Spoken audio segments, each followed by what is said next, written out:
మరి కలుపుతాడా చూడాల్సినటువంటి అవసరం ఉందన్నమాట. రైట్, ఒకసారి రామ్ కుమార్ గారి దగ్గరికి వెళ్దాం.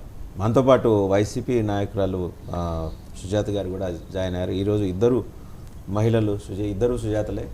సో జనసేన నుంచి సుజాత గారు, వైసీపీ నుంచి సుజాత గారు ఇద్దరు జాయిన్ అయ్యారు. ఒకసారి రామ్ కుమార్ గారి దగ్గరికి వెళ్దాం. రామ్ కుమార్ గారు, ఇంతకీ ఆ 4 ఓట్లు మీకేనా, లేకపోతే ఆ 4 ఓట్లు వేస్తే కమలం అపవిత్రం అయిపోతుంది మాకు వద్దంటారా? వాసుదేవ్ గారు గుడ్ మార్నింగ్ అండి. అలాగే డిబేట్లో ఉన్న మిగతా మిత్రులు కూడా.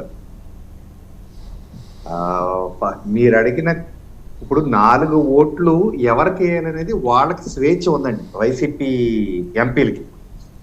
దానికోసం మేమేమి అడగం. ఎందుకంటే మా స్ట్రెంగ్త్ మాకుంది.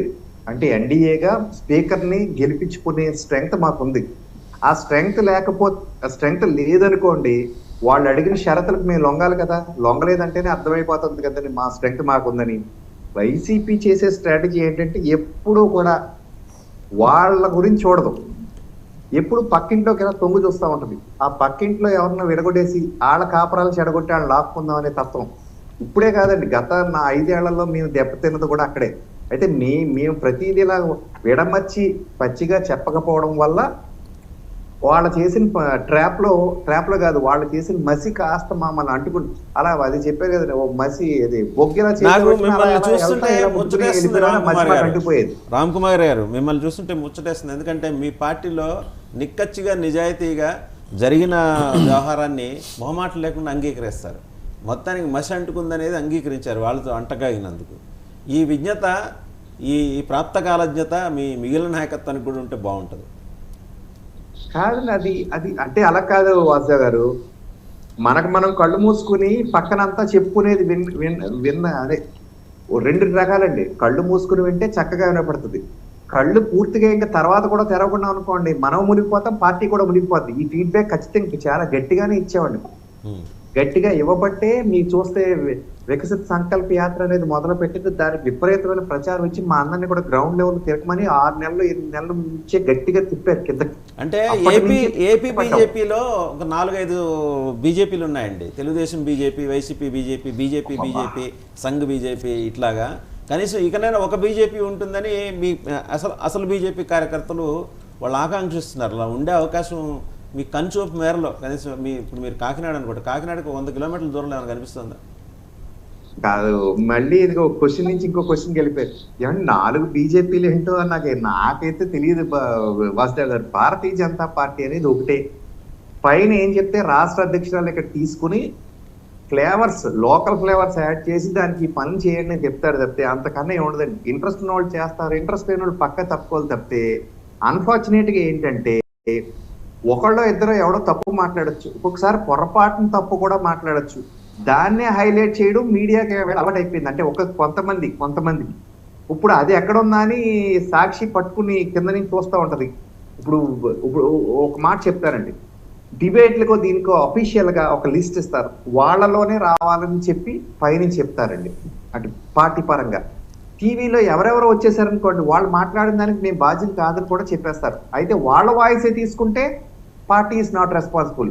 1-2 సార్లు కూడా మొహమాట లేకుండా చెప్తున్నాను, మీ టీవీకి కూడా గత వారంలో ఒకసారి ఒక నోట్ పంపడం జరిగిందండి. సాయంత్రం ఎవరో మాకు కూడా తెలియని వాళ్ళు వచ్చేసారు, ఇలాగే ఆరెంజ్ కలర్ వేసుకుని. చెప్పాం వాళ్ళ పిలవద్దని మా పార్టీ నుంచి వెళ్ళారు. అంటే వార్నింగ్ కాదండి, మా రిక్వెస్ట్. ఏమంటే మా అఫీషియల్ స్పోక్స్ పర్సన్ పిలవండి, ఎందుకంటే లోపల ఏం జరుగుతుందో మాకు తెలుస్తుంది. మాకు ఇన్ఫర్మేషన్స్ తెలియకుండా ఎవరో వచ్చేస్తే అది మీరు అన్నట్టు పార్టీ వాయిస్ అనుకునే ప్రమాదం ఉందండి, ప్రజలు అనుకునే ప్రమాదం. సరే, ఈ 4 మాట ఏంటి సార్? ఈ 4 మీరైతే అడగరు, వాళ్ళు ఏ లేదని చేస్తారు, అది అనుమానం లేదు అందులో. కాదండి, మీరు వేస్తారని ఇప్పుడు అలాగే మీరు అన్నా చూస్తారా, ఇందులో 4 బీజేపీలు. ఇప్పుడు ఆ వైసీపీ లోపలే బోల్డ్ లుకలుకలు ఉన్నాయి. 4 కాదండి, ఇప్పుడు ఎన్ని ఆప్షన్స్ ఉన్నాయి వాళ్ళకే తెలియదు. పార్టీ చెప్పిన ఈ 4 వినేటట్టు లేరు. మీకు అది గమనించాలి. మీరు ఈ పార్టీ చెప్పిందేమో వాళ్ళు వేస్తున్నారని మీరు అనుకుంటున్నారు, కాదు. వీళ్ళ 4లోనే 3కి ఇంట్రెస్ట్ ఉందండి, ఒకరికి ఇంట్రెస్ట్ లేదు. సో ఈ 3 కలిపి ఆయన ఇన్ఫ్లుయెన్స్ చేస్తున్నారు. ఆయన ఒకవేళ మా ఎంక చూసినా మేము అతను ఇంకా చూడం, ఎందుకంటే ఎప్పుడు అరెస్ట్ అయిపోతాడో తెలియదు. ఈ మిగతా ముగ్గురు అటు ఇటుగా చూస్తున్నారు. ఇంకొకటి ఏంటంటే, అనలిస్ట్ గారితో నేను చిన్న విభేదిస్తాను. ఏ కాంగ్రెస్ మీద తిరగబడని వీరుడు అంటారేంటండి? కాంగ్రెస్ కు రుణం తీర్చుకునే అవకాశం వచ్చింది. ఆ తిరగబడకపోతే కాంగ్రెస్ జైల్లో ఆయన పెట్టకపోతే సీఎం అయ్యేవాడు కాదు. కాబట్టి ఇప్పుడు రుణం తీసుకునే అవకాశం వచ్చిందని విలీనం అయిపోవచ్చు అంటున్నారు. ఏది సోషల్ మీడియాలో కూడా. ఇక్కడ ఇంకోటి వైనాట్ 175 అన్న ఆయన ఈవేళ ప్రతిపక్ష హోదా కోసం అడుక్కునే స్థితికి వచ్చేసారు. నీ మాట ఎందుకంటున్నానంటే అండి, ఆయన మొదటి రోజు ఆయనకు గౌరవం ఇచ్చారు. మీరు వచ్చి లోపలికి ఎమ్మెల్యేగా కాకుండా ఎక్స్-సీఎం గా మర్యాద ఇచ్చి లోపలికి తీసుకొస్తే నెక్స్ట్ డే మాట తప్పే మర్యాద పోగొట్టుకున్నాడు ఆయన. మన టీవీలో నేను చెప్పాను ఆయన రాడండి అని. ఏది స్పీకర్ ఎన్నికకి అదే చేశాడు ఆయన. స్పీకర్ ఎన్నిక వచ్చి నా నెక్స్ట్ డే కూడా సభకు వచ్చి నా ప్రజల కోసం నాకు ప్రతిపక్ష హోదా ఇవ్వండి, ప్రజలకు ఏం కావాలో నా ద్వారా ప్రజల గొంతుగా నేను వినిపిస్తాను, మంచి మంచి సజెషన్స్ ఇస్తానని ఆయన లోపల అనాల్సింది. ఆయన రాకుండా పక్కన తెలుగు రాష్ట్రంలో కూడా కాకుండా, ఎందుకంటే అక్కడ కూడా ఏదో పగలగొడుతున్నారని చెప్పి ఏం పగలగొడతారో తెలియదని అక్కడెక్కడికో బెంగళూరు వెళ్ళిపోతే ఎలాగండి? ఇది కరెక్టా వాస్తవ్ గారు? ఆయన హుందాగా మర్యాదగా వచ్చి ఇవ్వరు అని తెలిసి ఇవ్వరు అని మా ఎన్డీఏ పక్షం మీద నెట్టాల్సింది, ప్రజలు చూసేవారేమో. అలా కాకుండా సెలవుగోలు వేసుకున్నాడండి ఆయన. ఏలే సకలం అంతా వికలమైపోయిన తర్వాత వచ్చిన పరిస్థితులు అవన్నీ ఒకసారి సుజాత గారి దగ్గరికి వెళ్దాం. వైసీపీ